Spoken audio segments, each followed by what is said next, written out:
नमस्कार दोस्तों, स्वागत है आपका परिक्रमा के आज के एपिसोड में। आज है 26 अक्टूबर 2025। आज हम बात करेंगे देश दुनिया की महत्वपूर्ण रक्षा घटनाओं की, जहां राष्ट्रीय समाचार से शुरू करते हुए अंतर्राष्ट्रीय पटल पर पहुंचेंगे। सबसे पहले भारत की कूटनीतिक सक्रियताओं पर दृष्टि डालते हैं। उपराष्ट्रपति सीपी राधाकृष्णन अक्टूबर के 26 से 27 को सेशल्स गणराज्य की 2 दिवसीय यात्रा पर रवाना हो चुके हैं, जहां वे नवनिर्वाचित राष्ट्रपति डॉ. पैट्रिक हर्मिनी के शपथ ग्रहण समारोह में भारत का प्रतिनिधित्व करेंगे। ये यात्रा उपराष्ट्रपति बनने के बाद उनकी पहली आधिकारिक विदेश यात्रा है, जो हिंद महासागर क्षेत्र में भारत की सागर पहल को मजबूत करेगी। समुद्री सुरक्षा, रक्षा, पर्यटन और नवीकरणीय ऊर्जा जैसे क्षेत्रों में सहयोग बढ़ाने का अवसर मिलेगा।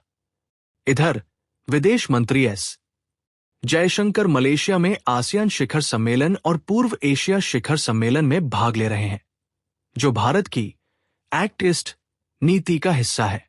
इन बैठकों में व्यापार, निवेश, कनेक्टिविटी और समुद्री सुरक्षा पर चर्चा हो रही है, जहां भारत दक्षिण पूर्व एशियाई देशों के साथ संबंधों को नई ऊंचाई देने पर जोर दे रहा है। इसके साथ ही भारतीय नौसेना का हिंद प्रशांत क्षेत्रीय संवाद IPRD भी चल रहा है, जो क्षेत्रीय नौसेनाओं और सुरक्षा विशेषज्ञों को एक मंच प्रदान करता है।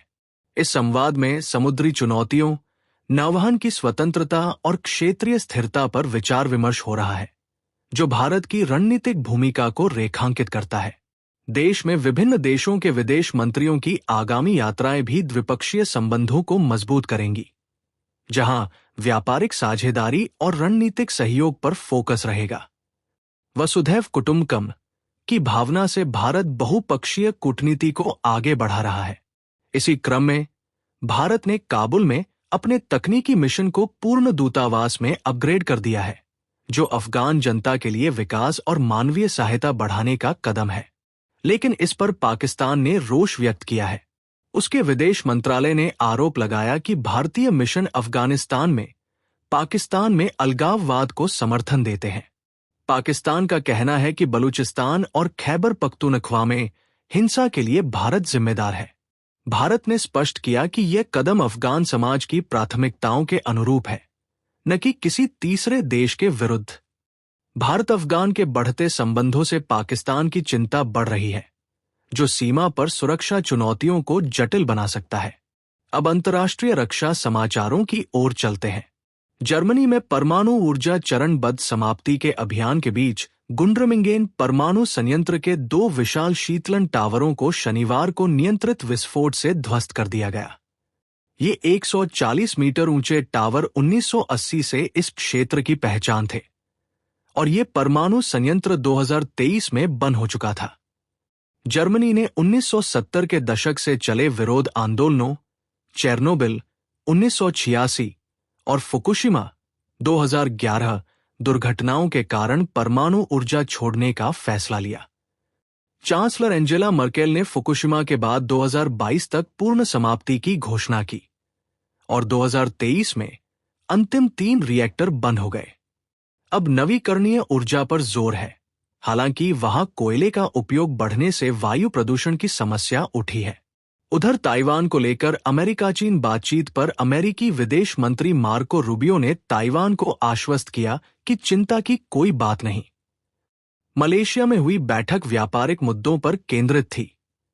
ताइवान की सुरक्षा या दर्जे से कोई समझौता नहीं। रूबियो ने अमेरिका की ताइवान प्रतिबद्धता दोहराई, जिसमें रक्षात्मक हथियारों की आपूर्ति और जलडमरू मध्य में यथास्थिति शामिल है। चीन के दबाव और एकीकरण की धमकियों के बीच रूबियो ने कहा कि कोई सौदा ताइवान को त्यागने वाला नहीं होगा। अमेरिका क्षेत्र में सैन्य उपस्थिति से संघर्ष रोकने पर प्रतिबद्ध है। वहीं दक्षिण कोरिया की राजधानी सियोल में सैकड़ों लोग अमेरिकी राष्ट्रपति डोनाल्ड ट्रंप की APEC शिखर सम्मेलन के लिए यात्रा के खिलाफ प्रदर्शन कर रहे हैं। प्रदर्शनकारी नो ट्रंप नारे लगा रहे हैं। इसका कारण ट्रंप की व्यापार नीतियां और दक्षिण कोरिया से अमेरिका में $350 अरब निवेश की मांग है, जिसके विरुद्ध प्रदर्शन हो रहा है।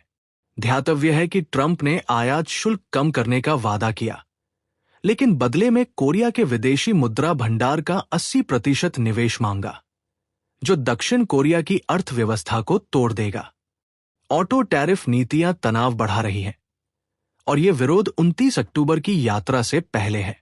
अंत में संयुक्त राष्ट्र की 80वीं वर्षगांठ पर महासचिव एंटोनियो गुटेरेस ने सुरक्षा परिषद सुधार को अनिवार्य बताया।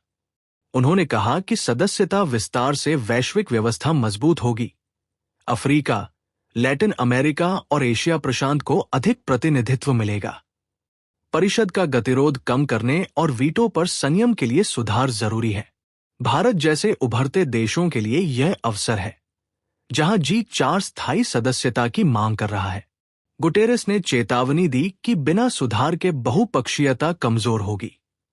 तो दोस्तों, ये थी आज की प्रमुख खबरें। राष्ट्र से लेकर विदेश तक विश्व तेजी से बदल रहा है। यदि आपको आज का वीडियो पसंद आया तो लाइक, शेयर और हमारे चैनल स्ट्रैटडेव सब्सक्राइब करें। मिलते हैं अगले एपिसोड में। धन्यवाद।